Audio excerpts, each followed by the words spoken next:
La nuit de Wabi Wabi était un jeune homme connu dans son quartier pour sa malice.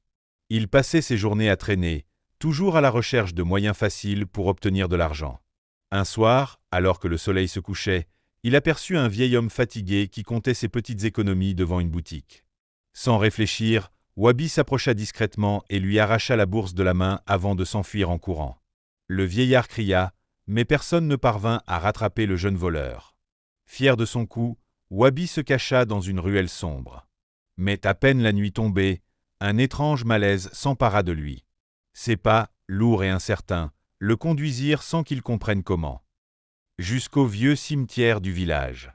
Là, le vent soufflait fort, les branches craquaient, et la lune éclairait les tombes d'une lumière pâle. Wabi voulut repartir, mais le portail derrière lui s'était refermé tout seul. Pris de peur, il entendit soudain une voix grave résonner. « Pourquoi voler ce qui appartient aux faibles? Crois-tu que l'argent volé te nourrira longtemps ?» Wabi regarda autour de lui. Les silhouettes des morts semblaient se lever lentement de leur tombe. Des ombres l'encerclaient, et parmi elles, il reconnut le visage du vieillard qu'il avait volé. Terrifié, il tomba à genoux et supplia « Pardon. Je n'ai pas réfléchi, rendez-moi ma liberté. » Le vieil homme spectral s'approcha et dit « Tu n'auras la paix que si ton cœur change. Rends ce qui ne t'appartient pas, et ne vis plus dans le mal. » Au même instant, Wabi sentit la bourse devenir brûlante dans sa main. Pris de panique, il la jeta au sol, et tout disparut. Il se réveilla brusquement.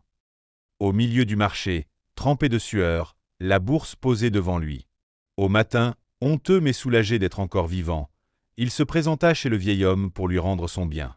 Le vieillard, avec un sourire bienveillant, lui dit « Souviens-toi, jeune homme, la main qui vole creuse sa propre tombe. » Depuis ce jour, Wabi abandonna ses mauvaises habitudes et devint un homme respecté pour son travail honnête.